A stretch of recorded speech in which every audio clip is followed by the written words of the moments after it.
The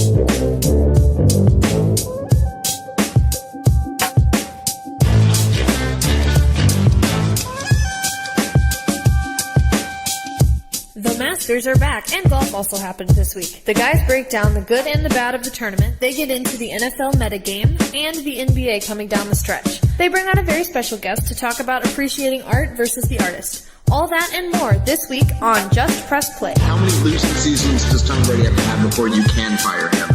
Well, he's got to have one. He's about to win the MVP. Yeah, he's great. But I'm just saying, like, it's not an unnecessary roughness. It was a completely necessary roughness. I mean, that's a good point. The man rushed for 170 yards is what he got credit for, but he walked and ran a total of like 300 yards. Give the man a ride. Keep going. As soon as it came out of my face, I knew how dumb that was. All right, here we are. We are back and better than ever. A little shout out to my boy Greeny getting back on the tube with the Get Up show. By the way, Dad, I don't know if you've noticed. I know you're a big Greenberg fan. He's not doing so hot. The ratings for that show are not doing very well.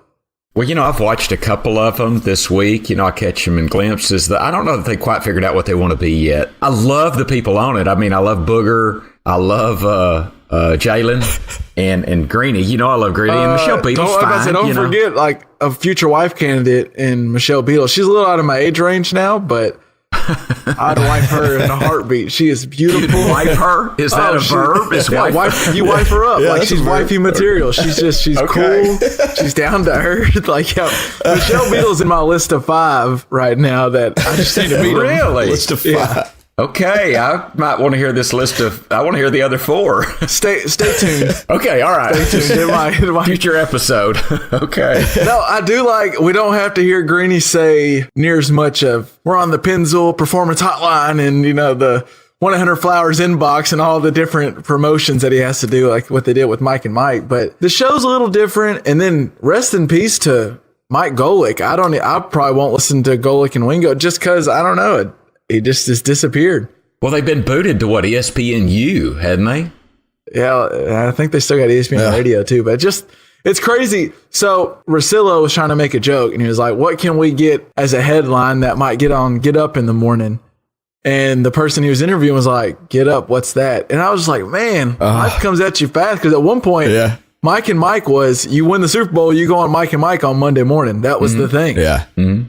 And it's almost like the life of an athlete where 1 minute the over 30 hit for the running backs, 1 minute they're great. And then all of a sudden they're kicked to the curb. Like, it's just Mike and Mike was it. Hey, true. But now, Greeny is on the mothership main station. I mean, he is on ESPN, the Uno. So and, the Uno. And all of them got a lot of money and they're doing well. But it's just, I think it's not necessarily the quality of the show because I think they're still interesting and I find it interesting what they talk about and stuff. It's just ESPN's still coping with how to deal with the cable cutting and everything else. And I don't know what the answer is, but the show is tanking so far, but it's early. Well, but there's something to chemistry too. And you can say what you want, but I like Greeny better than Golick, but Golick, they had great chemistry together. They did. I mean, that's why they were, 15 years, I guess, or whatever they were. More than that, like 19 or something. Like it was the show. It was the show in the morning. And so I got faith because Greeny's put a good team together, or ESPN's put a good team together. And I like Michelle Beadle and Jalen Rose definitely have that chemistry because they've been doing NBA Countdown. They're really good together. It's a good group of people. They'll figure it out. I think you're right. It's a week and people are already freaking out. And is Jalen Rose on ESPN all the time? I mean, you see him from daylight to dark. I don't think he sleeps at all. He's all the time. You got to give the people what they want. That's his thing. That's his they motto. want Jalen Rose, I guess. So. Shout out to Jalen. Let's get on to. We had our little sidetrack there because I know we're some Mike and Mike people, so I knew we had to get into that a little bit. But let's do best and worst of the week. Dad, do you have a best of the week? Well, yeah. I mean, you're not getting in fights this week, are you? No fights this week. Okay, all right. Well, almost with my sister over a Facebook pictures, but we'll talk about that in a minute. All right, best of the week. Let me have it. I mean, I've got three best, and I'm sorry, you just got to do. They're quick. They're quick hitters. Jeez, all right. They're quick hitters. It was my birthday week. I had a birthday this week. Yeah. Shout out, happy birthday, happy belated, happy late birthday. Thank you. I wasn't fishing for that, but yeah, he was. So, he was clearly fishing because it was my birthday on Friday night. I went and saw a movie. How many more times can you mention the word birthday? And all right, I'm done. But so Friday night, me and my favorite girl Tammy went and saw a movie, and that was fun. We haven't done that in a while. Wifey. I wifed her and took her to the movie or whatever. I don't know. That could sound bad. Anyway, Saturday I had lunch at Hooters with a bunch of homies. You know, we had probably 20 people at Hooters, kind of for a little birthday lunch. It was a good time. Yeah. And then maybe one of the best things, of course, you have to get your license redone every so many years, and this was the year. So for your 30th birthday, you have to? Yeah, when I turned 39 again, I had to redo my license. So I showed up at 8 o'clock to get my driver's license done, and this dude shows up right behind me with 6 cups of McDonald's coffee. I guess he was going to bribe, because I'm going to tell you, at the driver's license place, they're usually not in a rush at all. Sure. At all. Sure. No. And but anyway, I took this coffee in. I got in and out of there in 15 minutes. Got my new driver's license. I mean, that's great. Due to the guy spectacular. Due to the help from the coffee guy? I don't think it hurt. I don't know. Yeah. I mean, shout out to him then. Shout out to the guy with the McDonald's coffee. Yeah. So that's my best. Those 3. All right, El, what you got? It's pretty solid. I got 9 week best so far for Dad. Oh, no.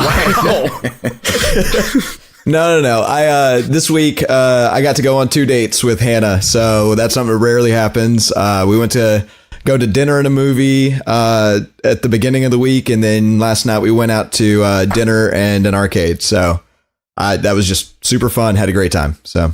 All right. Well, so I did not go on any dates. Clearly, I'm the only one here that doesn't have a significant other. I spent the majority of my time perusing through Twitter and watching different stuff on the tube and binge watching Bachelor TV. life. Yeah, it doesn't get much better, right? So my best, it was actually going to be the worst, and then the tides kind of turned. So I don't know, you probably saw it. It was circling the web, but Tony Finau, I believe is how you pronounce his last name. On Wednesday, they do the par 3 for the Masters, and he was he's in the Masters, but he was part of the par 3, and he hole-in-one'd it. He had his first hole-in-one on the Masters. It's got to be in Augusta. It's got to be one of the best moments of your life, right? So the dude was celebrating, and he started running, and he starts backpedaling, and somehow missteps. Dad, you don't need to watch this video, but he takes a misstep, snaps his ankle. Steps on the side, and it dislocates. I thought he snapped it, but it dislocates, and it's, again, Dad, you probably shouldn't watch it because I know you're kind of squirmy on those type of things. Can't do it. But Gross. He goes down to a knee, and it reminded me of like Martin Gramatica when he tore his ACL celebrating that made field goal back in the day. Yeah. But so in front of everybody in the biggest moment, it's on ESPN, and he snaps his ankle and then takes the knee and then just pops it. Clearly it's just dislocated. He just pops that sucker right back into place, and he like limps off, but you can tell it's like, man, he still has the effing Masters tomorrow, and he might have just ruined it by celebrating this hole-in-one. And just got 72 more holes to play. That's all. So what did he do? He popped it back in, came back. After day 1, he was second to Jordan Spieth, 2 strokes behind. So he came through, and he didn't take it. He asked the doctors about it, and they told him, you're not going to hurt it any worse. I mean, it's just, it might hurt and be swollen, but there ain't nothing else you can do to it. So he played through it, ended up 2 strokes back from the lead after day 1. He finished today. I didn't see how he finished at the end, but he was, as of like 5:15 p.m., he was tied for 10th. The top 12 finishers get an invite to come back next year. So he may have solidified himself to an automatic invite to come back. And that's after... Kev, what did he get? He finished, he was -7, tied for 10th. Tied for 10th. So okay. So he has an automatic invite to come back. He almost broke the record on the 18th hole of his last, on today, on Sunday. He was going for the 7th straight birdie, which would have tied Tiger Woods for the most consecutive birdies in the Masters. So dude went from, I thought he ruined his Masters opportunity to actually competed pretty well. So that's my best of the week. Sorry, I got a little long-winded there. Yeah, don't tell me about I can't have 3 anymore. It didn't take that long. All right, well, Dad, do you have, how many worst do we have? Do we have about 5 or 6, or are we sticking to one? There's just kind of, I have a half of a worst. Okay, how's that? Okay. I have a half a worst. So I know hybrid worst. I know you young people don't get on Facebook much, but Christy, my sister, for my birthday, posted a bunch of old pictures. I thought they were great. I thought they were fantastic. Well, yeah. So anyway, it was kind of, I mean, that's me. That's who I was. It's probably somewhere I was cuter than others, but you know.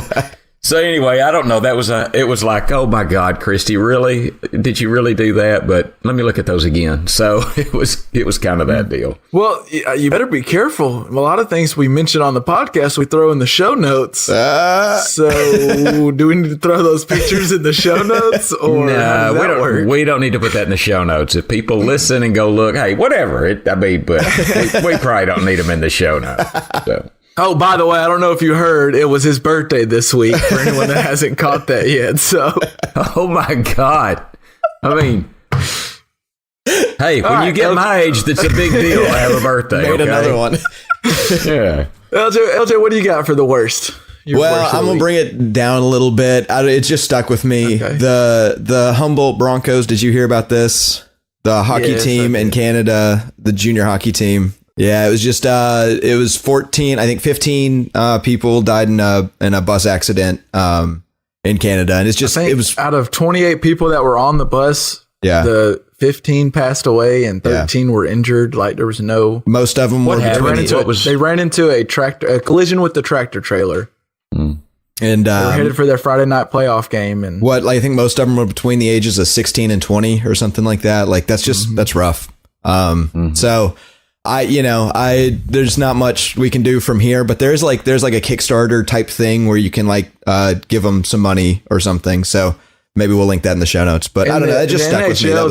The NHL did a great, I mean, they did, cause a lot of those players have been in that same spot doing travel leagues and doing all of that. So they did a moment of silence. I saw in the Winnipeg and Blackhawks game. Yep. They all came out with Broncos on the back of their jersey, which I mean, they must have got those made. That was for the game on Saturday. The news broke kind of late Friday night, Saturday morning. So it's a sad story. And it sounds, from what I've heard, what's even probably harder, the guy that was in the tractor trailer, no injuries whatsoever. And they detained him, but he was released, I guess, because they assumed he's innocent, just a freak accident. But yeah, I don't know any details, but it's tough. Stuff like that happens. That's and it's a rough deal. It's terrible. Anyway, sorry to them for sure. Yes, thoughts and prayers to them. And I don't know if this is the right time, but we miss Stephen Hawking, died, was it 10 days ago, 2 weeks ago? And we lost a jewel there.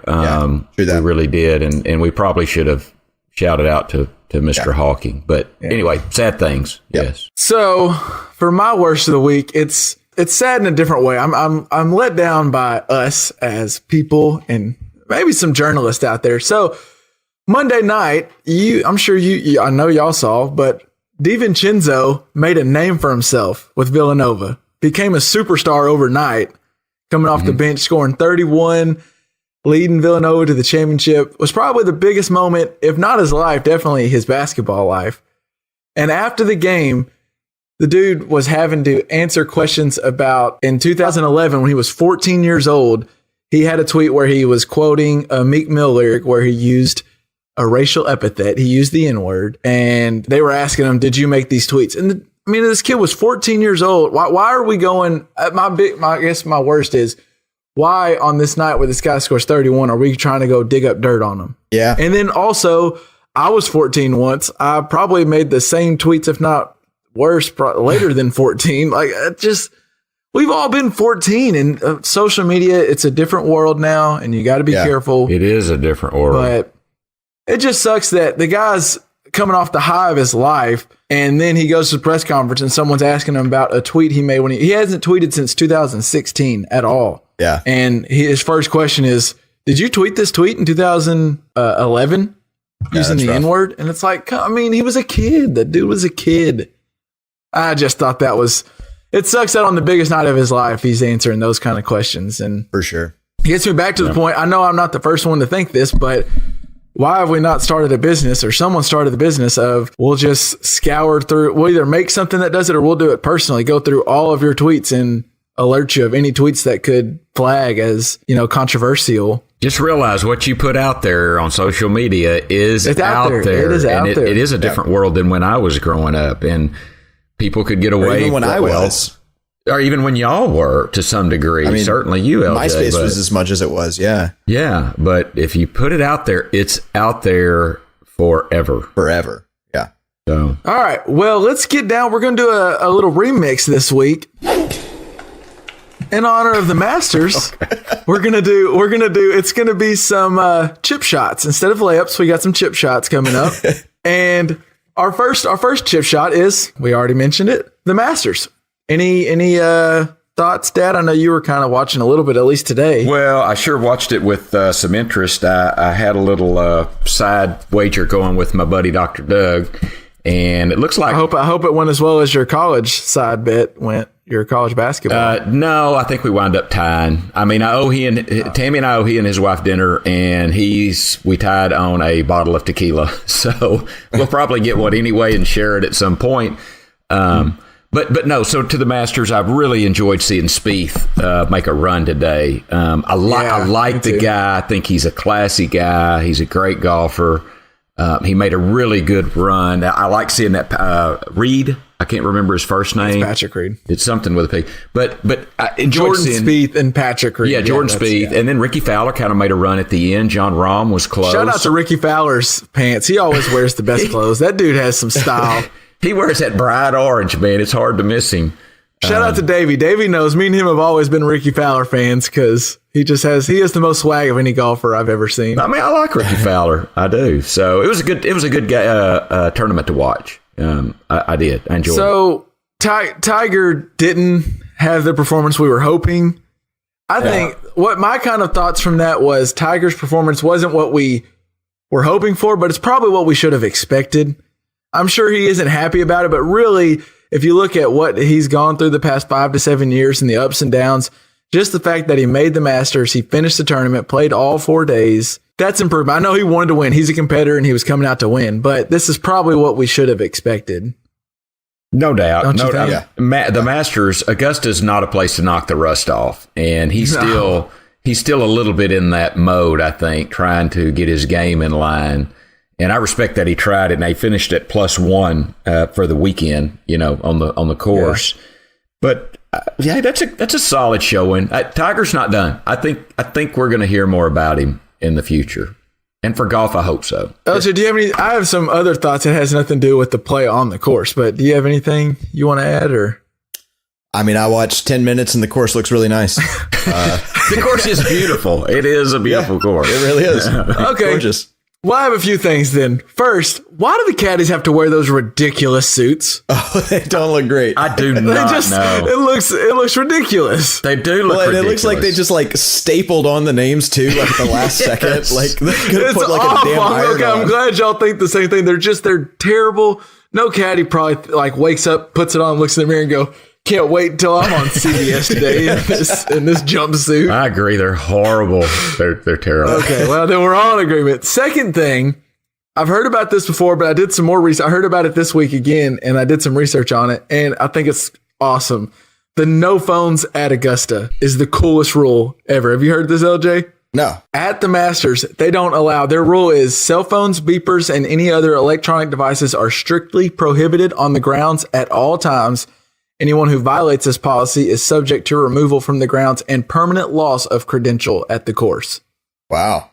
So if you're walking on the course, you have to leave. And it's funny. I was thinking about how I would go through this, and I would at one point go, I don't want to leave my phone for 6 hours. Like I heard reports of, or people talking about, you see all these journalists leaving their, at the car, getting ready to leave their phone, and it looks like they're leaving their family for a week or something. But with the way Twitter is now and the way you work, you're always constantly updating stuff. So at first, I think I would be a little lost without my phone, but it reteaches you the aspect of talking to random people, making eye contact with random people, not looking at your phone when you're bored, instead finding someone or looking at something. I think at first I would probably be like, what do I do? And then I would enjoy it profoundly. I think it's awesome.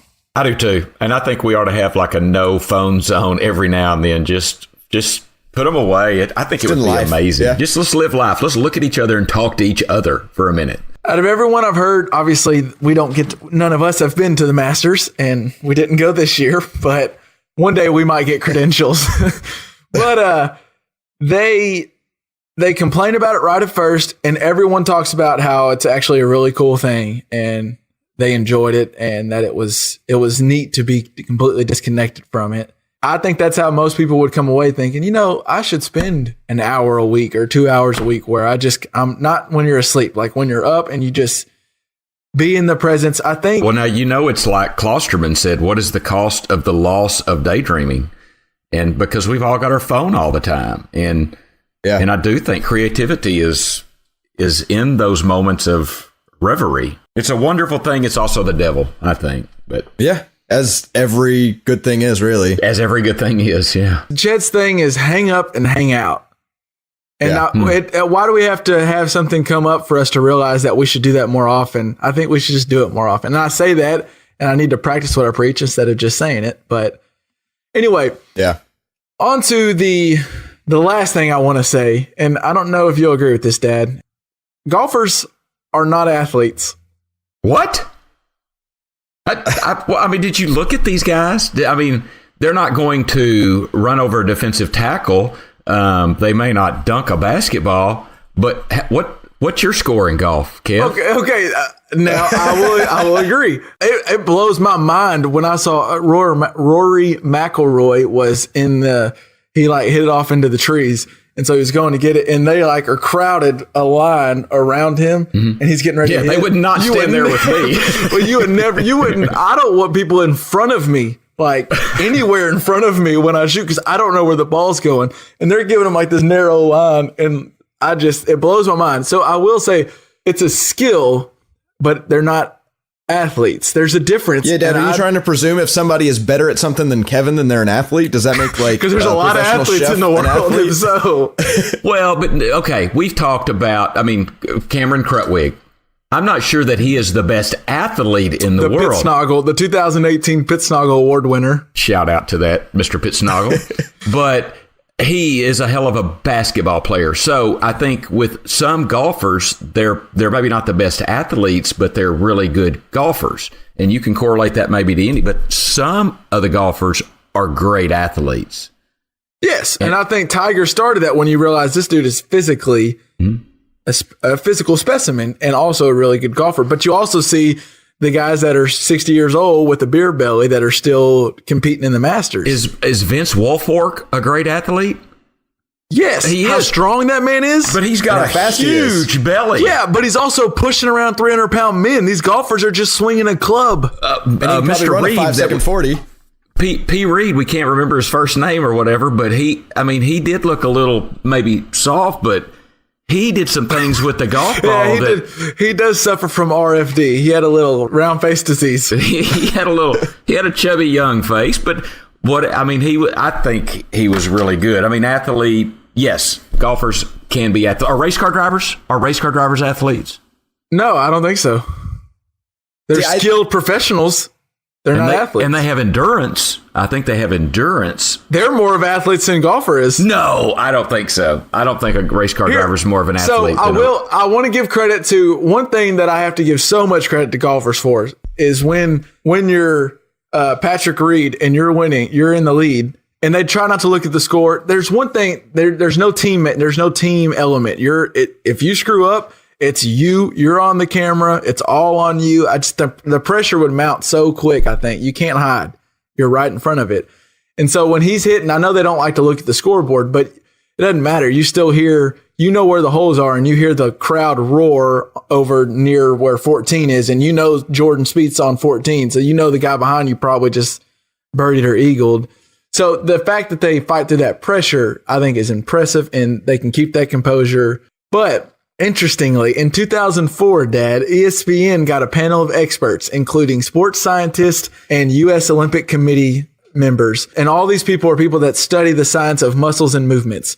and they attempted to identify the most physically demanding 60 sports with 10 categories: endurance, strength, power, speed, agility, flexibility, nerve, durability, hand-eye coordination, and analytic aptitude. Golf ranked, sit down for this, 51 out of 60, just behind table tennis and horse racing, but above roller skating and cheerleading. I would say that a golfer is more athletic than a jockey. They were just barely, but they were.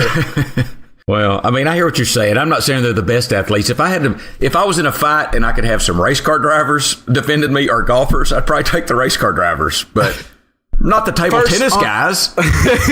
I mean, first on that ranking, they ranked boxing as the top athletes, followed by hockey, football, and basketball was their top 4, for what it's worth. Hockey was second? Yeah, Why wouldn't hockey be second?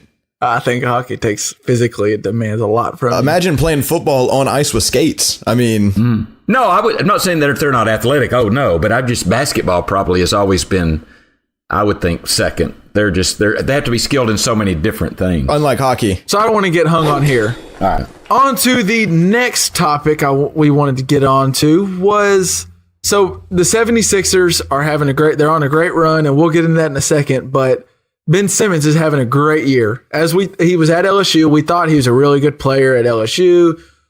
We expect him to be a good pro, but he missed his full rookie season.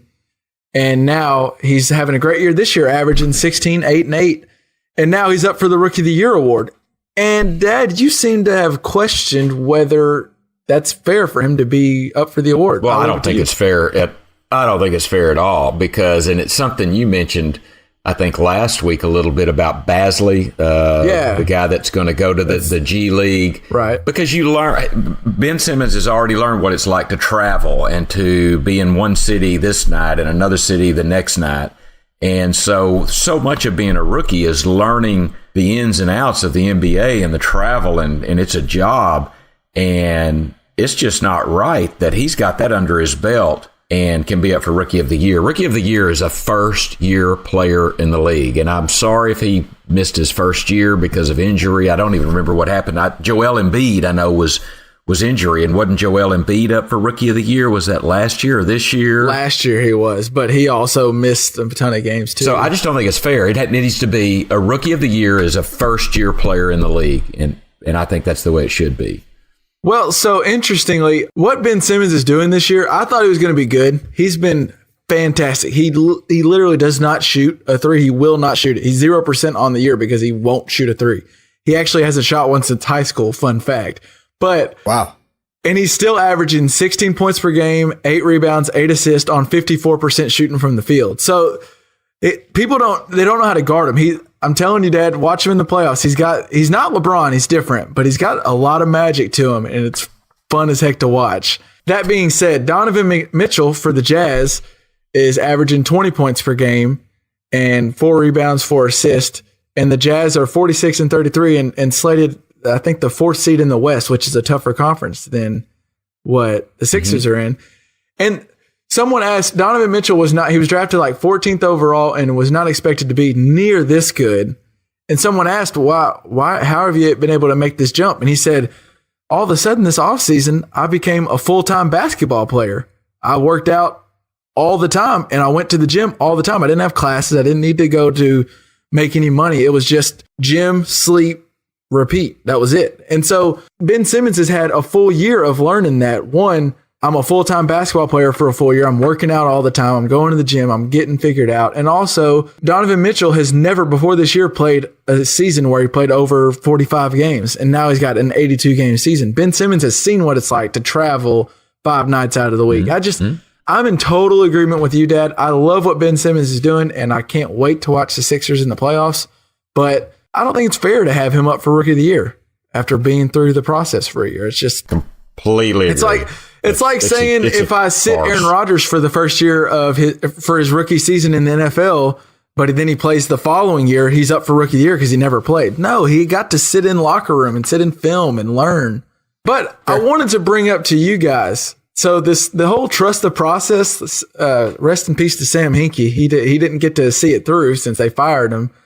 But the 76ers whole thing with the process and drafting all these guys and trading for picks and tanking, they are a legitimate contender in the East now. And since Christmas, they are 35-12, which is second best in the NBA, not the East. Second best in the NBA behind only the Rockets. They're on a 14-game winning streak. They just beat Cleveland the other night where Simmons and LeBron went toe-to-toe, and Ben Simmons went 27, 15, and 13 in a game against LeBron James, the predecessor at his position. Now with Kyrie, they've now on this 14-game winning streak, they've moved to the 3 seed in the East, which means if they win their first round matchup, which you would think they would, they will now play the Celtics in the second round, who are now out of Kyrie Irving and Gordon Hayward. So you think they have a legitimate shot to win that game. And then if they get to the Eastern Conference Finals, you never know what happens. Like, this team has a shot. Joel Embiid is going to be wearing the Rip Hamilton mask in the playoffs, and it's going to be fun to watch the Sixers moving forward. I'm just saying, they have a shot. Does Ben Simmons, does he play defense? Does he good at defense? He's 6'8", right? He's 6'8", so that's rangy. He was 6'8" in college. They're saying now that he's grown since he's been in the NBA. So that first year that he didn't play at all, he grew 2 inches, and he was 6'10" at the start of this year because he's still only 20 years old. So the kid's still growing. Some people are saying he might be 7 feet. I don't know. They don't weigh people. Like Kevin Durant still says he's 6'10", but I think he's closer to 7. I don't know. Hey, a Philly-Cleveland series would be one worth watching. I would definitely tune in. I would love it. And I just think it'll be the perfect. I mean, people have known Joel Embiid's good, and that if he can stay healthy, he's one of the best in the league. Just he's one of the centers we haven't got to see in a while. But that would be the moment for the Sixers to really go, hey, we're for real. If they get a 7-game series with the Cavaliers in the Eastern Conference Finals, Ben Simmons gets to go at LeBron. I mean, I'm just pumped thinking about the possibilities of that. Yeah. No, me too. I'd love to see that. But so, real quick on to the next quick topic. Dad, you mentioned this. The next chip in, the NBA jerseys. Have you seen something a little funky with those? Well, I noticed Cleveland wearing one that said "The Land" the other day, and Golden State had one that said something. It says like the city, I think. Yeah, what is? I don't know. I truly haven't. And other than they're trying to sell new jerseys, right? Is that it? Is that the whole deal? So that's pretty much it. This offseason. That's the basic answer. So this offseason, the NBA signed a deal with Nike over the offseason. They've been, I want to say they were Adidas before, but they signed a deal with Nike, and Nike wants to make a splash. And NBA's they're about the money part of it. So they're like, let's make the land jerseys to where it's just another Cavalier jersey, a LeBron jersey people can buy. But so they signed this deal. And so Nike decided they're going to do a city edition for each uniform for each team. And it's supposed to be uniforms that feature designs inspired by special features from each team's local area. So like Detroit has one that says Motor City on it. Dallas, I forget what Dallas has said on there, but they tried to make it different colors and they tried to go out, and some of them are kind of cool. Some of them are way too out there, and it's all just a reach to sell jerseys. Do people actually call Cleveland the Land? Yeah. I mean, I've never heard that. I think they didn't have anything good to say, so they thought we'll just call it the Land. I think LeBron said it one time in a tweet. So they're like, let's throw that on the jersey. Well, yeah, the Land just seems pretty stupid to me. The Land. Yeah. But so the worst of them is maybe the Mavericks. They have a pretty ugly one. Yeah. I will say that they like it. Normally a black jersey is cool, but they forced like this black and neon green jersey, and it just doesn't make sense with the Mavericks or what they are and their colors. And it's not that great. It looks like someone like created a team on NBA 2K, and that was the jersey they came up with, honestly. The Utah Jazz have one. It was what the Donovan Mitchell wore in the dunk contest, and I think it's ugly. It's got like different colors of orange from the top all the way down to the bottom. It's weird. And then the best one, though, I want y'all to go look it up. We'll put it in the show notes. The best one is the Miami Heat's alternate jerseys in their Miami Vice, and it's like the colors from the Miami Vice, the movie, and they're badass jerseys. The colors go well together. They're cool. Oh yeah, they do. That's amazing. Yeah, you see them? Those things are dope. But for the most part, that's got some aesthetic. There's some aesthetic appeal to those for sure. But for the most part, yeah, it's just to make some money. That's all they are. Well, all right. So this next topic is gonna be a fun one because it involves LJ's beloved Denver Broncos in a way. So Marquette King, probably I would say the most well-known punter. Yeah, definitely. That's fair. He's the biggest celebrity in punting. There's no question. My thoughts were, he's arguably the best punter last year, but he made more highlights for things that had nothing to do with his punting skills than any other punter in the history of the NFL. And I don't think you can really argue that. No. I think you're right. But so Marquette King was cut by Gruden because reportedly King's personality didn't click with Gruden's personality. I heard they never even met, though. They never met. Yeah.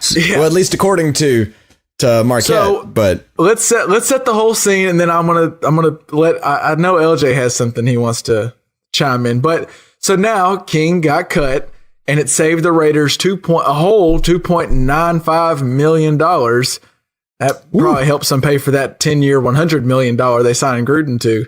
Woo! Now that's not a time out. That's not a part of their salary cap, right? The coach does not count. Oh, correct. No, it's different, but I just had to throw in how much Gruden gets paid to coach. Well, in the NFL. No doubt, but is $3 million is saving $3 million on your salary cap? Is that a big amount? I mean, it depends what you're going for. I mean, I don't know. It depends where it's big enough to like restructure somebody to make sure that they want to stick around or something. So it's like worth that, doing. It's $3 million's not a poke in the eye. They just signed King to this deal a year ago. So okay, all right. The general manager liked the deal at the time, at least. But so they cut him, and now he's gone to the Raiders' arch rival, the Denver Broncos, for what was it? 3 years, $7 million. Is that right, LJ? I think that's right. Yeah, that sounds exactly right. Yeah. The 3 years, $7 million to go play for LJ's beloved Horsies. And LJ, what do you got? Because I know I have something I want to say about old John. Well, okay, so my concern is that I don't think Gruden's going to be a good coach. Like I'm really not too worried about. But I think in this particular case, he's right. I think if you look at like what is the job of a quarterback, and it's to put points on the board. What is the job of a linebacker, and it's to keep points off the board. What's the job of a punter? It's to get the ball as far away from your end zone as possible. But when you're the only punter maybe ever to have 4 penalties called on you in a year and give up field position, then I think that that's a pretty big red flag against what your job is. You know, if you're not good at the one thing you're good at. But he is. But he is. His net average is top. It's like it was third in the NFL last year. Third in the NFL. Third. Yeah. Well, and he's going to be punting at altitude for half the season, which is going to help. Can only help that, I would imagine. And he's going to get to punt a lot because this offense hadn't figured anything out yet. So no doubt. He'll get plenty of opportunities. He'll also get plenty of opportunities to do his little Bronco dance that he did while he was at the Raiders. Well, he said he's given it up. He said that was messing with the Broncos, so he's got to find something new.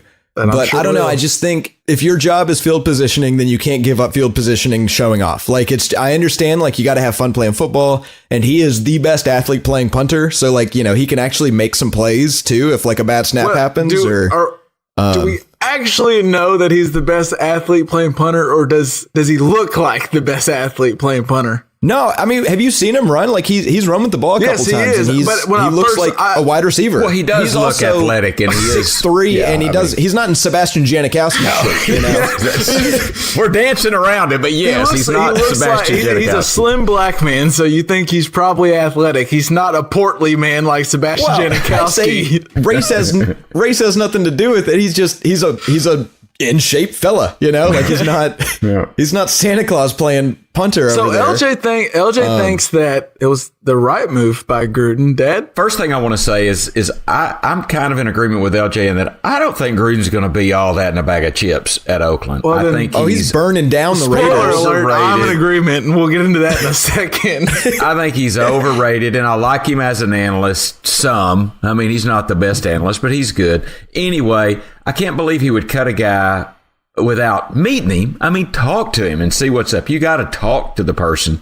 Mm-hmm. And then this is what stuck out to me. So I read a quote that Marquette King said.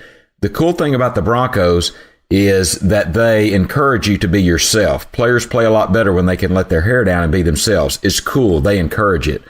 That is the definition of the Raiders. the Raiders used to let you be you, just win, baby. So is what, that makes no sense to me. That is what the Raiders have been all these years, and now he's leaving the Raiders because they won't let him just be him. Yeah. Am I crazy? Well, I mean, you're right, but that's also that's the thing that Gruden's bringing to the table is it's not just win, baby. It's just do your job, baby. And the and, I don't and have near the Shanahan's ring not to it. It doesn't. That's No. I don't think Gruden's got any good catchphrases besides Spider Y2 Banana or whatever. But The sheriff. I call him the sheriff. and the days of Shanahan are gone too. The days of the Mile High Salute are gone, and the days of Von Miller are here, where you get flagged for one too many thrusts a couple of times. I mean, the Broncos are the fun team to be on in the AFC West, I think. Part of me, all right, so LJ has made me think a little differently. It hasn't made me change my mind. But so we talked about before with we mentioned this, and this isn't going to get into a huge Kaepernick conversation because then we have to slot off another hour to have that conversation. But we talked about how you don't want you don't want to sign a backup quarterback that's going to cause the hoopla of that a starting quarterback wants. So I think Gruden maybe is thinking, a punter's a punter. I don't want my punter to be wanting or needing press conferences before and after every practice and being the biggest news on my team. I'd rather my punter just be the punter that no one hears about because he's doing his job. So I get that to an extent.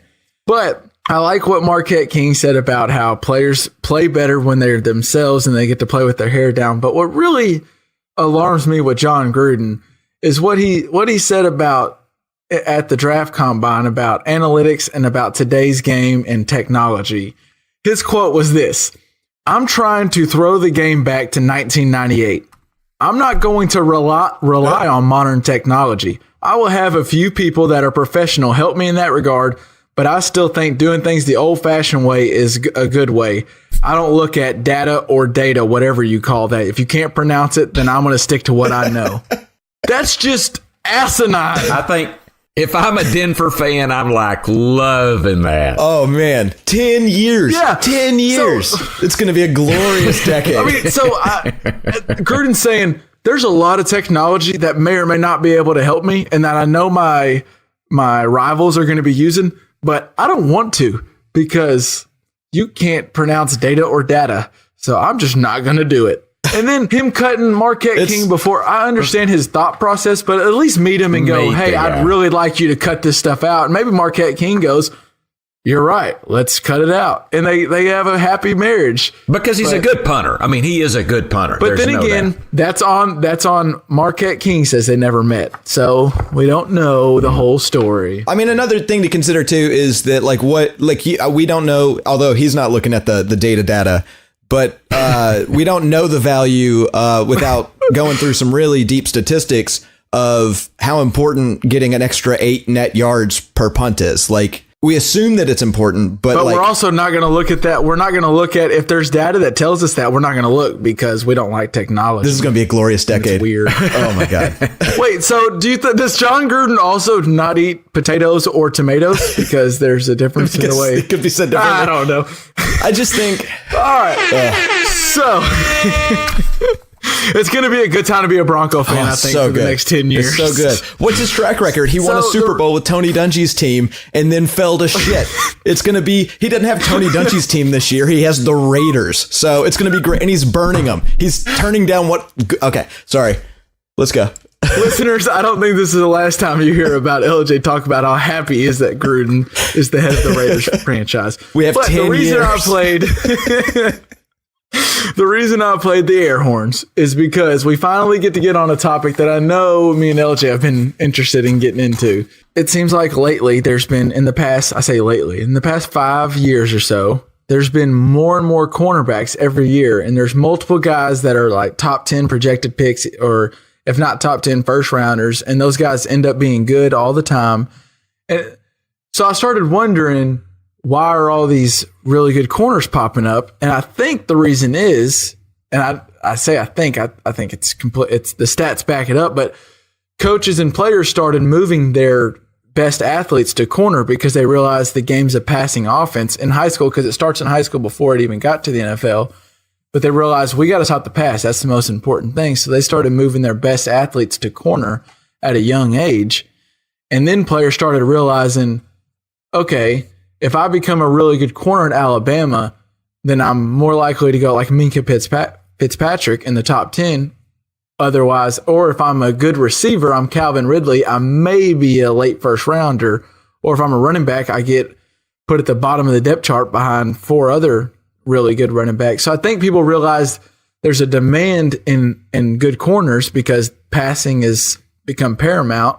The best athletes are now moving to that position. And LJ, I know you have something on that in a second, but so I started thinking also, why then would the running back position not diminish greatly? Because as I just mentioned, the NFL has gotten to where it's passing more. The rules are not helping running back as far as safety wise, because there's really nothing they can do. I mean, it's a contact position. I mean, all you're doing is running into linebackers. Yeah.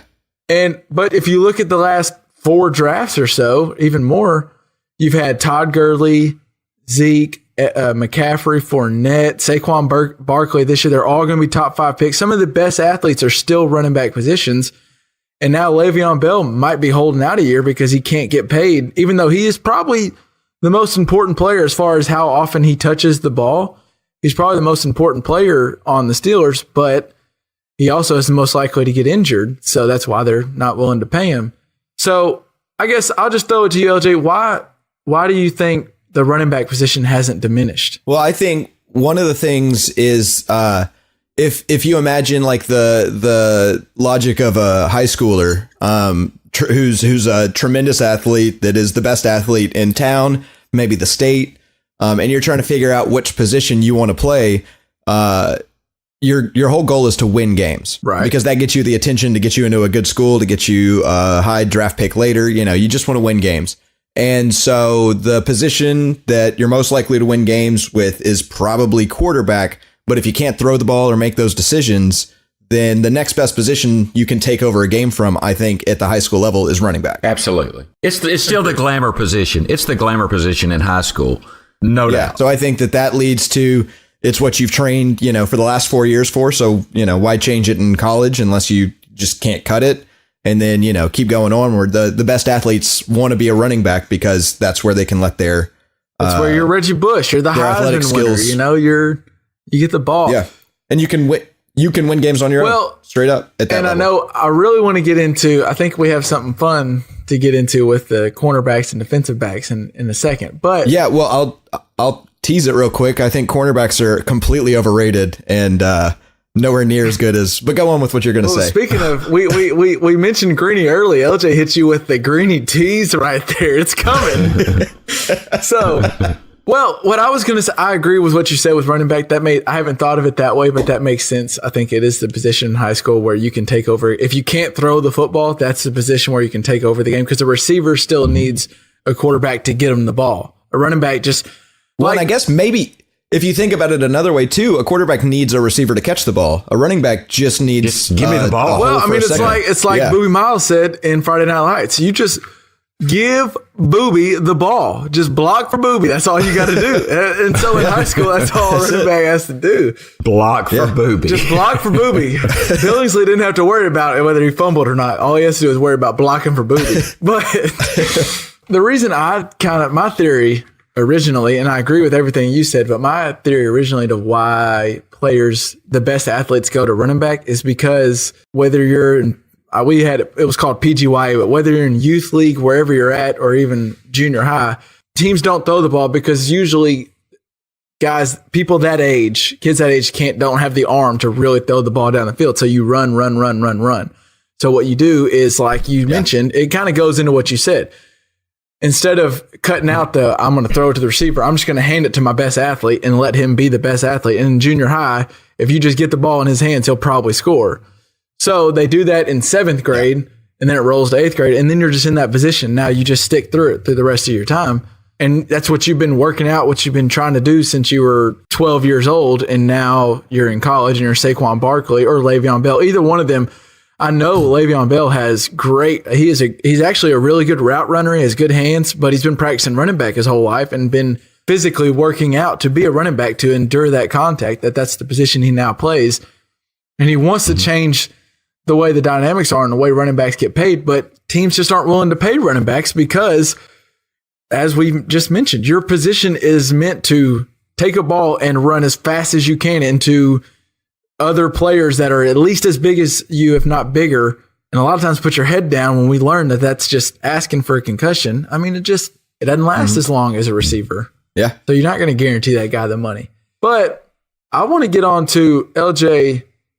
You say cornerbacks are overrated. I mean, in this game, we're getting to where Tom Brady can win a game with 0 running backs or quarterback. I mean, quarterbacks seem like all it takes is you have a good quarterback and you can win. So I would think a cornerback is the most valuable thing. It's the hardest position in the game in my eyes. But you say it's overrated? Yeah, I do. I think that cornerback is like the 5th most important position on a defense because that is strong. Yeah, I think so.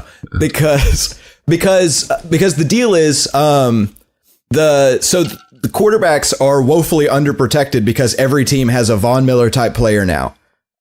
So a quarterback, to be successful, the quarterbacks with the highest, with over 100 passer rating, they have about 2.7 seconds to get rid of the ball. That's the best quarterbacks. Those are the people that would presumably have the most time to think about where to throw the ball. That's a lot of time. The Tom Brady's, the Aaron Rodgers. That's the people that get some protection. That 2.7 is a lot of time, actually, right? You're saying. That's exactly what I'm saying. And 2.7 seconds is also, in another way, not a lot of time to stay on your man. Like that's, I think, a total of 6 or 7 steps that you have to keep your guy covered. So I think that the more important position is that guy in a passing league is that guy that can get around the corner and get to the quarterback. Every team has a guy that can get there in under 2.5 seconds. Every single team has a guy that can do that. And that guy is much more valuable to it making the quarterback scared and make bad throws. And then the cornerback just gets to profit off of the filtration of mistakes that come through the rest of the defense. So if you look at like the Legion of Boom, right, had these incredible secondary players. That's but Seattle, in reality, for anyone who doesn't know. Seattle. But they also had this incredible front line that made sure that the ball wasn't coming out without dealing with some problems. The Broncos won the Super Bowl on the exact same merit. Aqib Talib and Chris Harris Jr., very good, but they're just making sure that they're there when Von Miller causes a problem. DeMarcus Ware coming off the edge. Absolutely. I mean, exactly. Yes. Yeah. They're just catching the filtration of mistakes. So that's my opinion on it. And I'm interested to hear what you say, Dad. But that I agree to an extent that I think it's a mutual relationship. I don't think it's one over the other. I think if you looked at, so you said quarterbacks with an over 100 passer rating had 2.7. Go look at those quarterbacks at under 80, I bet they only had like a second or second half because those teams have really good pressure. I think under 75 passer ratings, they have 2.6. So hardly a difference, actually. It doesn't seem like a lot of time. It's not a lot of time at all. Well, I want to first off say, once again, it just shows how amazing quarterbacks are. Like people think that it's over exaggerated how important quarterbacks are, but 2.7 seconds is all you have to decide where this ball needs to go is incredibly fast. And that's with the quarterbacks that have a lot of time. But so you're saying the edge rusher, the Von Millers of the world are more important than the Aqib Talib. Well, I say Aqib Talib. He's not the best corner in the league to me, but yes, really I think that's the answer. Yeah, I think that if I were to start building a defense right now to play in the league currently, I would go with the pass rusher before I'd go with the cornerback. So if I'm building an offense, I'm probably going with a left tackle. Right, because I need to stop that edge. That's where my next point is. I think you're getting right, but I think, well, let me just say this, and I may be getting a little ahead on your point, but I think what we're going to see is football goes in waves, and right now, Kevin, you mentioned it does. The deal has come that we get an athlete out in space and let him do his thing, and did that make the cornerbacks more important to stop that guy? You had to have an equal athlete to stop that athlete that's in space with the ball. And I do think where I saw LJ, I think going in is that we are probably going to get back to that offensive line and a running back that can move the ball. And I think I want to give you full credit, LJ. You said it in something you wrote where a running back that can use that space that lineman provides. And you've been seeing left tackles and offensive linemen, Zach Martin, make money, make bucks. So I do. We're going back the other way, I think, perhaps. Yeah, you're exactly right, because football is not a solved game like tic-tac-toe where there's one strategy that wins it. Football is an unsolved game where you put out a strategy and there is a counter to that strategy, and then there is a counter to that strategy. I love that. And it's the way it goes. Yeah, so you're looking at a passing attack that is ruling the NFL, so the defense has to respond with, let's get back there quickly. And then the offense has to respond with, well, let's block them hard. And while we've got that, might as well just hand the ball off, an extra 10 times a game and see what happens. And by the way, if you've got a Zeke Elliott or a Le'Veon Bell that can get out there in the flats and catch a ball with space and do something and can run from behind the line, I mean, that's the guy.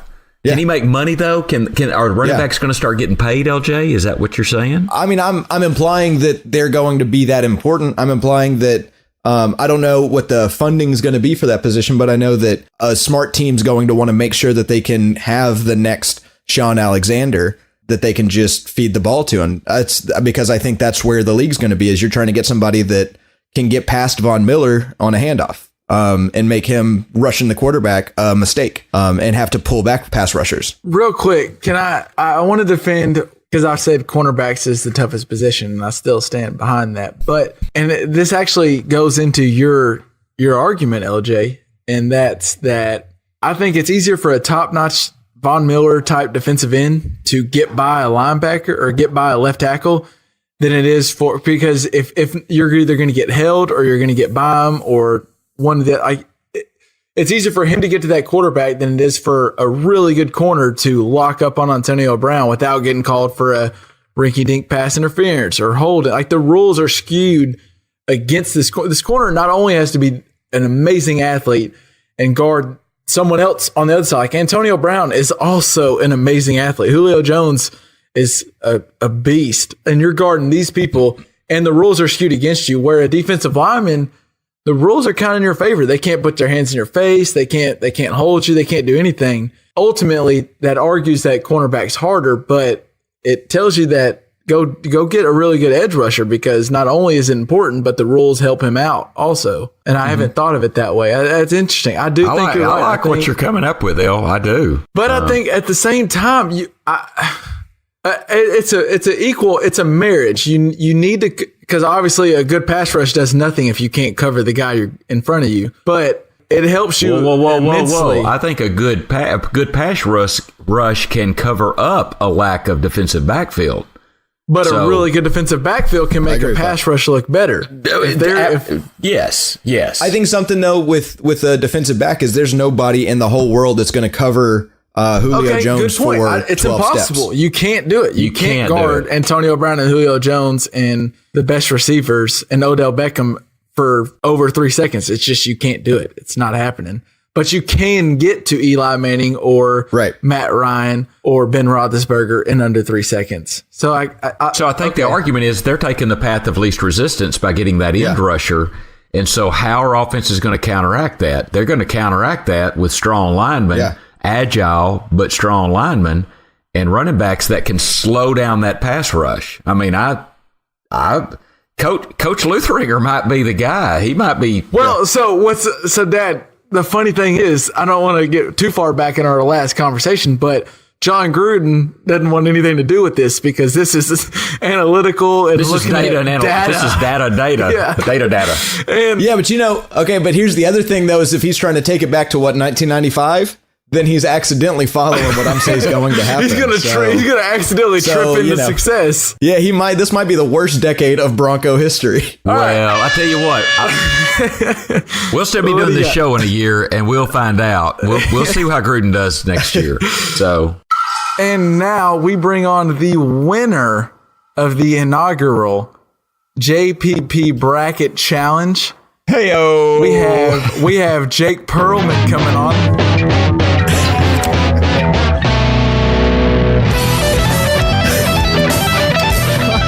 Jake, what is going on, Jake the Snake? Oh my goodness. Where'd you find that?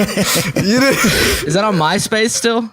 No, I had an actual physical CD of it still.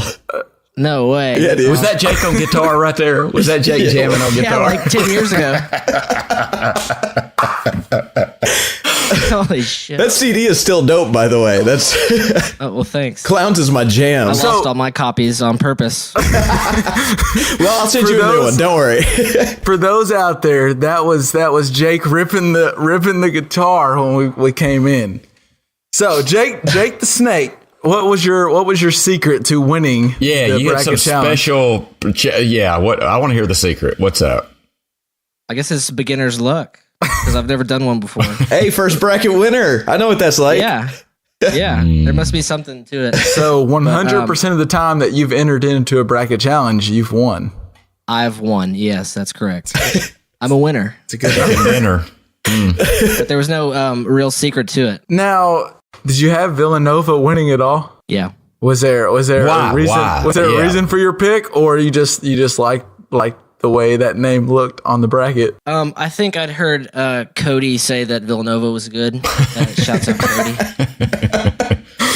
And he was kind of we did it we did it at work. We worked together, so we did it at his computer, and he had just done his bracket, and he said, "Well, do you want to do one?" And I said, "Does it cost any money?" And he said, "No." And I said, "Okay, I guess I'll do it."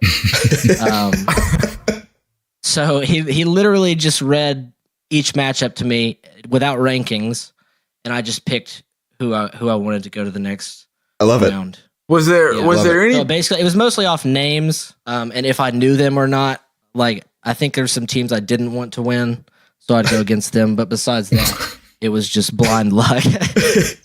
Well, let's done. say who came in second. Kev, go ahead and say who came in second. Oh, was it Cody Lewis? Did he end up coming? No, it was Cody. No, Cody McGee. Cody McGee. It was Sweaty Basketballs. He got in Sweaty second. basketballs. Right. Same guy that's helping Jake pick these teams. Yeah.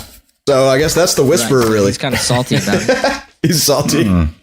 Well, yeah, but Cody probably wouldn't have been good to bring him on. I just hope he hears this and me saying that Cody would have been shitty to come on the pod. So He would have been trash. I think I disagree. I think Cody would be good too. We're going to have Cody on sometime. So Jake, most people were really excited to see the Michigan State Duke game in the second round of that bracket in the bottom right. But you actually had Syracuse upsetting not only their first round, but onto the second round and beating Michigan State. Was there a reasoning for that, or just you're a big Jim Boeheim fan? No, there's no real reason to any of this. I don't mean to get philosophical, but yeah, no, I just remember, I feel like as a kid, I heard Syracuse was a good basketball team. And so I figured There you go. it must still be. So really, there's no reason And like Michigan State, I don't know anything about Michigan State. Like, what is that? So I picked Syracuse. They can't be a good basketball team. Coach? Do you know the coach for Michigan State? No. Okay. You know the coach for Syracuse? Nope. Okay. Did you win the basketball challenge? Yes. Yeah. You can't argue with results. Doesn't matter how you go. So to continue on the victory lap, Jake's going to join us in on the next topic, and LJ, I want to let you kind of kick us off on a little art versus artist. LJ, you take it away. What do you got? Well, so one of my favorite rappers right now, Lil Dicky, he's got a brand new song out, and it's a really fun song. It's really clever. It's really funny. It's really good. And it's featuring Chris Brown. Chris Brown famously Freaky Friday, right? Is that the song? Yeah, the song's And I Freaky listen Friday. to it. For y'all older generation people, it's really a cool song. It's funny. It's good. fun. It's Yeah, well good. done. But Chris Brown famously is not like abusive would be understating what he did to his girlfriend at the time. So I feel weird supporting somebody with my views on YouTube. Somebody that doesn't seem to be a very good person, except for all right, well, so like John Lennon was a self-admitted abuser, and Paul McCartney famously wrote "Hey Jude" for Lennon's son because his son was living such a tough life with his abusive dad beating him and his mom on a regular basis. And John Lennon's considered one of the best singer-songwriters of all time. The song Imagine is one of the best songs to have ever been written, but it comes from somebody that is not good. And every time you listen to it, you are in some, or every time you buy it, you're in some sense supporting the artist that created it. And another thing that I found was that like the Cosby Show was a big deal because it came at a time where being black in America was not something that was acceptable, and they just treated it like it was normal. They let you dream, if you were a black child, of becoming a doctor instead of, you know, just hoping to pay rent. And I just think back in the heyday of that show, you know, like for Dad's generation, I think it was probably a relatively normal show. I don't think it was something that you thought too much about enjoying, but the generations before them probably did have a lot of trouble with why their kids would relate to these people that are unlike them in their eyes. And so the show did all of this good, but I can't watch the show anymore without feeling creeped out because of what Bill Cosby has, I think still allegedly done, but definitely I think done. But art is greater than any one person. A Picasso painting speaks more than Picasso does. Who cares if Van Gogh was crazy? I don't know whether I should care more about the art or the artist when the artist is not a good person. What do you guys think? I think it's a great question. When does art outweigh the artist? And so I'm like you. I don't want to watch. The Cosby Show was fantastic. I mean, it was hilarious. It put black families. It was a great show for the time. Black families were normal to some of us that didn't know they were normal. And now Bill Cosby has, I don't know, I guess it's still alleged, but Bill Cosby's done some very bad things, apparently. Terrible things. The retrial starts tomorrow, Monday. We're recording this Sunday. The retrial starts tomorrow. It doesn't look good. It doesn't look good for Cosby. And what you talked about Lennon, I think the phrase that you said, LJ, that I thought was, at what point does a bad person outweigh good art? Do you have to write Imagine to be forgiven? Wow, how powerful is that? Imagine, like you said, is one of the greatest songs ever. But apparently John Lennon did a lot of negative things. I'm glad we have Imagine. I'm glad we have that song. Yeah. The reason that we buy those albums is not because these people are good people. That's not ever what's driven me to a CD store. It's like, oh, well, this person's just so wholesome. I want to buy their work. It has to be good work. Like that's my primary goal. Well, I'll tell you, when the Dixie Chicks went on that real negative rant, about, I think it was George W. And I wasn't the biggest fan of George W., but I love the Dixie Chicks. I think they sound beautiful. I like a lot of their music. I'm going to listen to the Dixie Chicks. You can say what you want to say unless it's hurting kids or old people, pretty much. And if you make good music, I'm probably still going to listen to you. Kids and old people. Yeah. I don't know. You just can't pick on kids and old people. You just can't do it. Right. It's just. Yeah, that's what I was can't. Thinking. It's as far as separating art from the artist, it always seems like we don't care too much if the artist is doing something that hurts themselves. We seem to glorify junkies, like Charlie Parker played the saxophone, but he was also a heroin junkie. Yeah. But nobody seems to care too much about that. Yeah, good point. You're right. That's as opposed to if you hurt somebody else in any other way. Another thing I was thinking about is that it seems that it's probably less important to people if you're not a star, if you're not in front of the camera somehow. Yeah.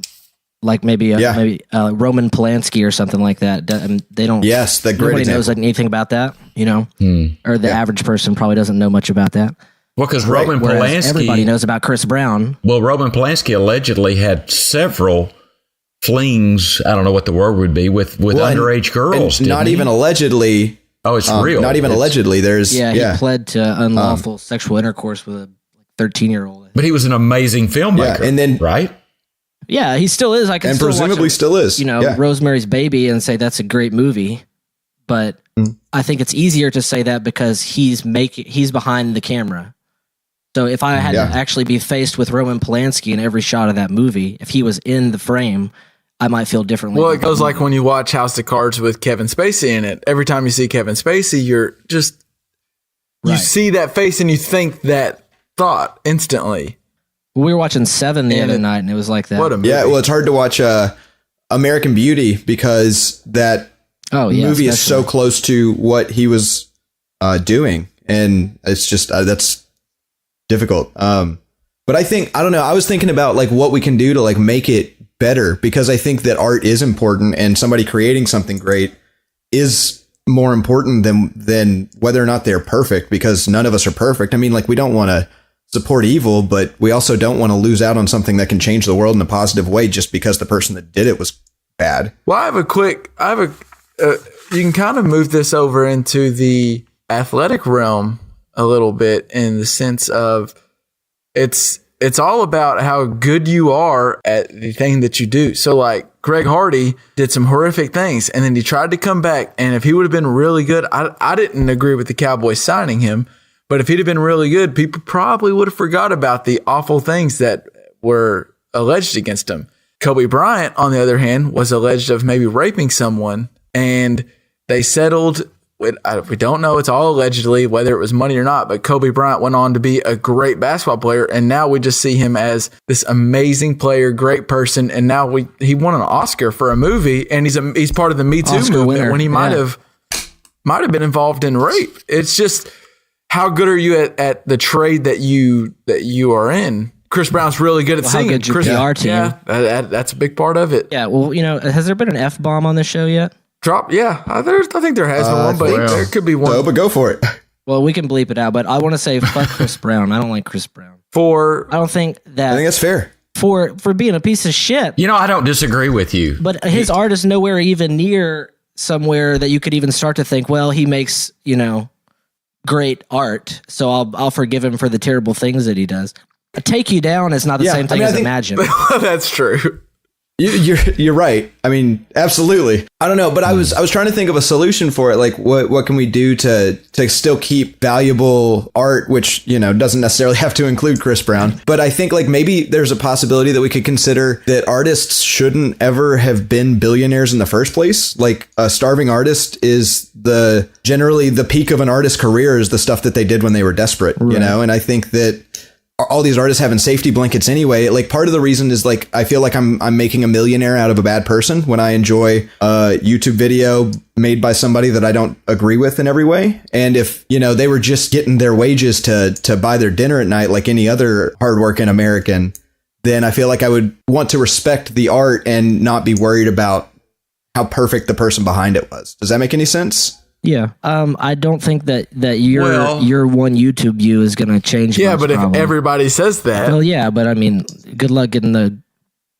collective consciousness of America. Yeah, it's a totally theoretical concept. Right. You're right. It's not something that is feasible. Yes, if we could all just way, stop like being entertained by. First off, I think that people get like entertained by the bad acts themselves. Some people are probably more interested in Chris Brown for being a bad person than for making any kind of music, whatever you think about it. Yeah. I think the storm around his bad actions is more entertaining to some people. I guess where I'm getting at, and as we wrap up this topic, is, do you think you should not support, as in you shouldn't watch a movie with Kevin Spacey, you shouldn't listen to a Chris Brown song because of the actions they've made, or do you respect the art of what they have done and forget it? Because by you listening and streaming their music or watching their movies, you're profiting them. You're giving them financial gain and encouraging their lifestyle. So is there a middle line, or is it all the same? Are they two different things, or is it all together? I think it depends on what they do. Yeah, in prison, what I've heard, I've not been in prison, but what I've heard from your time at Alcatraz is that they look down on. After that fight last week, I wasn't sure. Well, yeah, but anyway, but what I hear that they really look down on child molesters more than thieves or even murderers. Child molesters or sexual molestation, that they look down on that. Now, I don't think I could. Natalie Maines of the Dixie Chicks just talked smack on George W. And was probably right in hindsight, by the way. And was probably halfway right, at least halfway right, if not more. So, I mean, that I can listen to her music and be okay. Was it Chris Brown's that liked to urinate on young girls? I mean, I don't. That was Kills. And that was who? R. Kelly. Okay, I'm so sorry then. Chris Brown, I apologize. I was wrong. Don't apologize too hard. It's not. R. Kelly, I will not listen to, because that's nasty. I mean, So I will not listen to someone that is a child molester or that does something negative to children or old people, like I said before. See, that puts me in a tight spot because when I go to a karaoke, I'm trying to sing Remix to Ignition. Like that's my go-to. Is that R. Kelly? Yeah, that's R. Kelly. Yeah. So, wait, Liv does like R. Kelly. I do kind of like that song. Yeah. Man, you're vegetarian until you find out pepperonis are meat. So where do we draw the line, or can we draw the line? It's tough. I mean, I think art has to outweigh the artist, in my opinion. I mean, but I hate to say that because I hate to support people that I don't respect. But I just think that's where I've got to land personally. If I'm moved by a piece, I got to be moved by a piece, and I'm not going to try to change that. But then on the other hand, like Jake was saying, if I am confronted with a face that I don't want to look at, then it's probably going to make sure that I don't get moved by that piece. Yeah. Right. So something like an artist, like painting, is probably a lot easier to separate the art from the artist because you're not looking or hearing or touching the artist. Yeah. You're just seeing the artwork itself. So it stands on its own merits. I think a lot easier than, say, a Chris Brown song or a Kevin Spacey movie or something like that. Yeah. But I think as long as you're honest with yourself about it, then it's fine. I like R. Kelly, I know he's a piece of shit. As long as you're honest and upfront about it. All right, so we're running up against the clock. That's a good subject, though. Let's table that subject, and that's one that should be had at tables around. I think it's an interesting topic, and it's worth having. Let's take a total left turn here and go on to just our segment of the show where we just do the random shit, where we just thoughts that come into our mind and we just kind of spit them out. So, Dad, you mentioned something about I don't know if you mentioned it earlier in the show, but was your birthday recently? Yeah. It's funny that you'd mentioned that, but yeah, I'm surprised you would bring it up. But yes, my birthday was last week. So, well, and you found an issue. Found an issue. Yeah, he elicited another happy birthday. So there we go. Okay, thank you, Jake. So no, all right. Here's the deal. So I write the date a lot in my everyday work and what I do for a living. I have to put the date on a lot of things, and I'm fastidious about putting the date on anything, a little Post-it note or whatever. There you go. So every time I write 4/6, I tend to write the date I was born. I can't write 4/6/18. I write 4/6/65, which is it's way back there. But do y'all do that on your birthday? So LJ, yours is 9/9. Do you write when it's 9/9/19 or 18? You write 9/9/89. Yeah. No matter what. Yeah. Kevin, you probably write 12/10, 93, I think, there you right? go. You remember. Yeah. I remember. Well, at first, I'll go ahead and jump in. At first, I thought you were insane. I thought, I've never thought about that. But I think normally if I were to write 12/10 out, a lot of times I probably naturally just think I'm writing 93 because you fill out. I don't do it as often as you do probably, or have since you've been on this earth. You've been on this earth a little longer than I have, but I'm not old for the job. I'm just old for the earth. But I notice I probably would tend to think 93, but I've never accidentally wrote 93 when I've been meaning to write 17 or 16 now. Oh, I do it all the time, and maybe it's because I've done it more than y'all. I mean, Jake, do you do that on your birthday? I don't think I ever have. Maybe in school. Fortunately, now I get my birthday off work, so I don't really have any occasion to write the date. Don't write a date on your birthday. Yeah. So that's. I will say while we're on the topic of dates, it just came to me. I still haven't gotten used to writing 2018 or I'm doing pretty good this year. Still? Wow. It's April, dude. I'm telling you, man, it's weird. I don't know. It takes me so long. By the time I get used to it, we're closer to the next year than we are. You'll get used to it in 7 months or so. No, the over-under for me is about 12 days. Usually about January the 13th, But we've already stated that I don't write the date near as often as you do in your everyday. I write the date all the time. True that. Okay, well, I have something that really just... I'm not going to do my whole grind my gears segment, but something that just really bothers me is when technology doesn't work right. Specifically, in all technology, for 90% of the time, it always works right. But when Bluetooth in your vehicle doesn't work right, it is the most frustrating thing. When you don't know whether to put your phone to your ear or talk into the truck, or Is your Bluetooth Yeah. headphones set up? And maybe that's a first world problem. That's a very, very Maybe problem, about that. but- yeah. Does that not bother anyone else when it just seems like when technology works, it's so easy, but when it doesn't, it's so tough to figure out what's the issue because there's just so much. We're run by technology now. Yeah, the Bluetooth thing is frustrating. So I've got an example of this though. So like, all right, I'm driving back from Little River, right? I got an hour drive and I got a podcast I want to listen to. And for some reason, my Bluetooth will not connect. It just won't. So I pull over on the side of the road. I think it was 3 different times. Turn my truck completely off, turn everything off, restart it, hoping my Bluetooth will catch because I really wanted to listen to this on the way home. It was so annoying. And then it never would. So I just listened to nothing. I rode home Out of spite. and daydreamed. Yeah, well, I mean, no, it wasn't out of choice. I mean, I guess I could have listened to Sirius or something, radio, but I guess just that's the listened thing to is nothing. when technology doesn't work, then it's actually worse than not having the technology in the first place. Yeah. It's just terrible. Because Yeah, I hear you. we've become so It's like dependent on watching- it. Like now we're like, what the hell do I do? I don't know what to do. Do I have to hold my phone to my ear? What is this? So speaking on what you ended up not listening to anything on your way home, Dad, but we're going to go into what we're listening to, the segment we always end the show with. Since we got Jake joining us, the winner of the JPP challenge, we'll go ahead and start off with you, Jake. What have you been listening to? Today I was listening to a Nina Simone song called Nice. Funkier Than a Mosquito's Tweeter. Well, the title has me intrigued already. Well, yeah, it is funkier than Mosquito's Tweeter. You should check it out. It's very good. Well, that'll be on the site. And, Is that age besides- appropriate? Oh, yeah. No. For Fun what for all age? ages.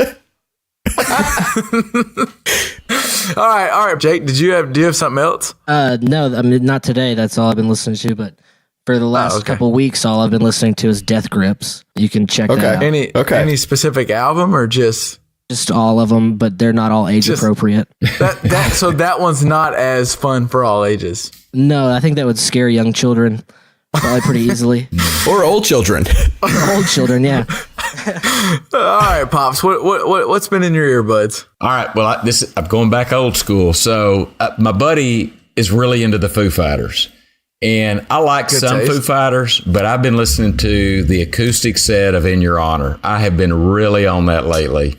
And that is fan-freaking-tastic. So that will be up on the website. If you haven't heard it yet, I mean, well, how old is that, LJ? I think you turned me on to that. That's 10, 15 years old. Yeah, probably 15. But Foo Fighters, In Your Honor, the acoustic set. Fantastic. Great I stuff. like some Foo Fighters. LJ, what you got? I've been listening to, I've got a show coming up and it's set in Detroit. So I've been listening to a lot of Detroit music. So specifically, I've been listening to a rap producer called Jay Dilla. Oh, nice. Good stuff. And then Jay Dilla, he's I haven't very heard good. any Jay Dilla. I've been listening to a Now lot I'm of. intrigued. Listen to the I'm album intrigued. Donuts. Well, you Donuts, have okay. you have heard Jay Dilla. He's on everything. He's a great producer. I've been listening to Jack White a lot too. Blue Orchid is just one of the most jamming songs. Seven Nation Army is great. Icky Thump. Jack White's- Icky Thump was a great album by Icky Jack Thump. White.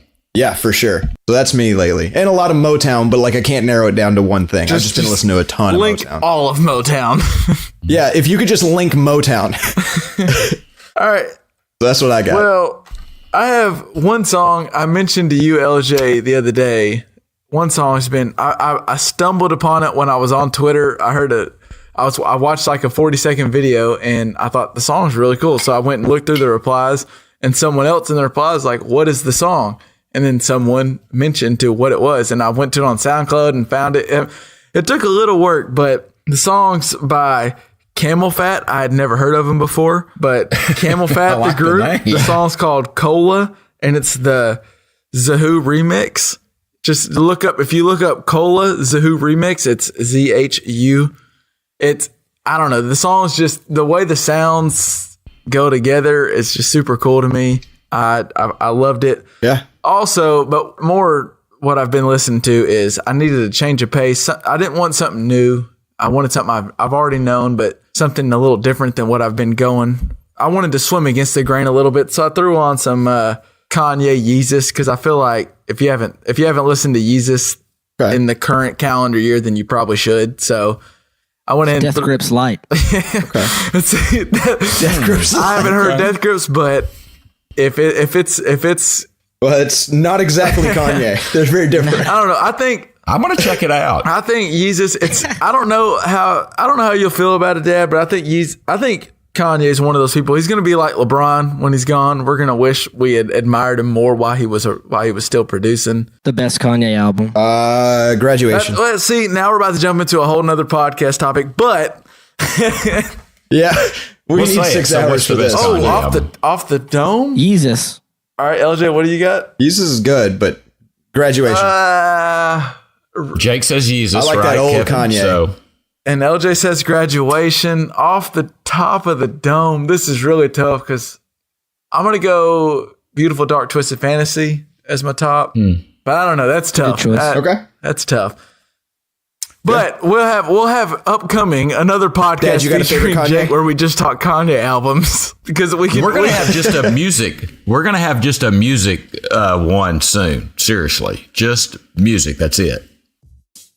All right, and I think that wraps it up for this week. So we had the normal group. We had LJ and Pops joining us like always, and then the winner of the JPP Bracket Challenge, Jake, joined us in on it. The snake. Yeah. Yeah, thanks for coming in, man. Thanks for having me. Yeah, we appreciate you fitting some time in to join us before WrestleMania and whatever else shit you got to do tonight. Thanks for validating my win.